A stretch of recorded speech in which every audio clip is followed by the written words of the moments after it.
तो आज फाइनली पूरे 2 महीने के लंबे इंतजार के बाद ये बेन 10 फैक्ट वीडियो आ रहा है, जहां पर मैं आपको बताता हूँ top 5 unknown facts of Ben 10। और क्योंकि पहले ही मैं कई सारी फैक्ट वीडियोस बना चुका हूँ, इसलिए नए नए फैक्ट्स को ढूंढना थोड़ा मुश्किल और टाइम कंज्यूमिंग हो जाता है। पर फिर भी कैसे न कैसे करके आपके लिए ये 5 फैक्ट्स लेके आया हूँ, जिनको सुन के आपका कुछ ऐसा ही रिएक्शन होगा।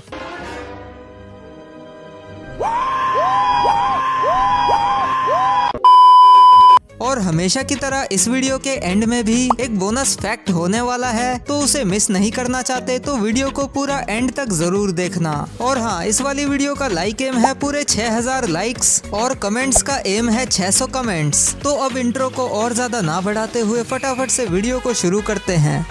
फैक्ट नंबर 1, तो आपको शायद ये तो पता ही होगा कि ओमनिट्रिक्स को एक्टिवेट करने के कई सारे तरीके होते हैं। मतलब अगर बेन को एलियन में ट्रांसफॉर्म होना है तो वो ओमनिट्रिक्स के डायल को कई अलग अलग तरीकों से ऊपर ला सकता है। फॉर एग्जाम्पल, प्रोटोटाइप ओमनिट्रिक्स में एक बटन होता था जिसे दबाकर बेन ओमनिट्रिक्स को एक्टिवेट कर सकता था, या फिर सिंपली उसके डायल को घुमाने से भी ओमनिट्रिक्स एक्टिवेट हो जाता था। अल्टीमेट्रिक्स की बात करें तो उसे सिर्फ डायल घुमाकर ही एक्टिवेट किया जा सकता था। और ओमनिवर्स वाली कंप्लीटेड ओमनिट्रिक्स को भी बेन सिर्फ उसके ढक्कन पर टच करके ही एक्टिवेट कर सकता था। पर क्या आपको पता है कि रिकैलिब्रेटेड ओमनिट्रिक्स ही एक लौती ऐसी ओमनिट्रिक्स है जिसको एक्टिवेट करने के एक नहीं, 2 नहीं, बल्कि 3 अलग अलग तरीके हैं। सबसे पहले वाला तो आपको पता ही है, ये डायल घुमाने वाला तरीका, जो कि बेन ने विलगैक्स को भी बताया था। दूसरा वाला तरीका है ओमनिट्रिक्स के आगे और पीछे की तरफ मौजूद इन दोनों स्क्वायर्स को दबाना।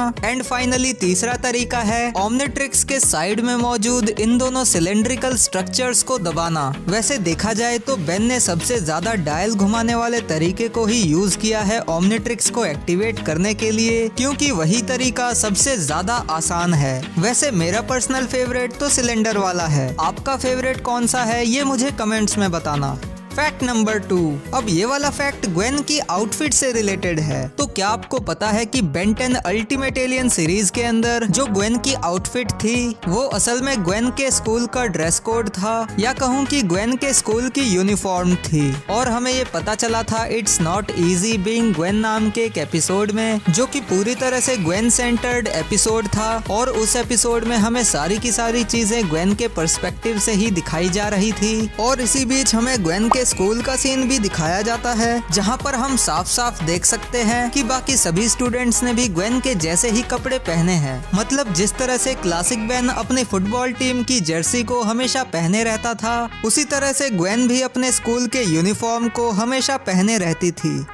फैक्ट नंबर 3, तो बेन 10 को ओन करता है कार्टून नेटवर्क, और कार्टून नेटवर्क को ओन करते हैं वार्नर ब्रोज। और जैसा कि आपको पता होगा कि वार्नर ब्रोज के अंडर एक और चीज आती है, जो कि है डिटेक्टिव कॉमिक्स। और जिनको डिटेक्टिव कॉमिक्स यानी कि डीसी के बारे में ज्यादा कुछ नहीं पता, उनको मैं बता देता हूँ कि डीसी मार्वल की तरह ही एक कॉमिक्स पब्लिशिंग कंपनी है, और बैटमैन और सुपरमैन जैसे फेमस कैरेक्टर्स भी डीसी की ही देन है। पर क्या आप जानते हो कि बेन 10 का रेफरेंस हमें डीसी कॉमिक्स के अंदर देखने को मिला है। इस वाले पैनल में आप देख ही सकते हो कि एक कैरेक्टर ने ओमनिट्रिक्स को पहना हुआ है, और इस वाले पैनल में भी हम एक ग्रीन लैंटर्न बने हुए टेट्रामैन को देख सकते हैं। तो ये तो बात हुई कॉमिक्स में दिखाए गए रेफरेंसेस की, पर बेन 10 और डीसी की जस्टिस लीग का एक फुल्ली एनिमेटेड क्रॉसओवर वीडियो भी है, जो कि वैसे तो कोई धूम धड़ाके वाला क्रॉसओवर नहीं था, पर जो भी था अच्छा था। अगर आपको ये पूरा क्रॉसओवर वीडियो देखना है तो link is in the description.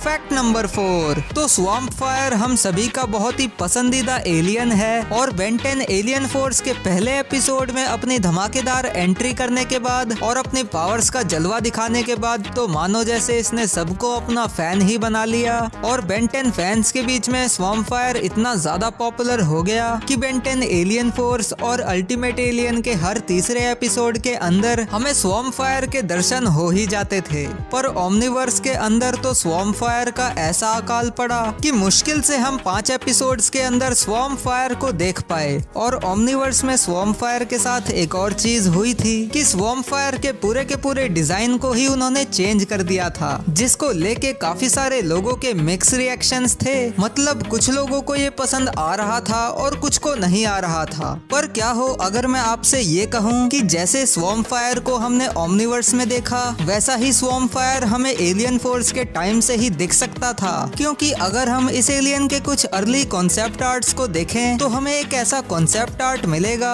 जो कि काफी हद तक सिमिलर है बेन 10 ओमनीवर्स में दिखाए गए ब्लूम्ड स्वॉर्म फायर के डिजाइन से। मतलब इस कॉन्सेप्ट आर्ट में अगर थोड़े बहुत और चेंजेस किए जाते तो शायद ये डिजाइन फाइनल भी हो जाता और हमें एलियन फोर्स से ही स्वॉर्म फायर ऐसा देखने को मिलता।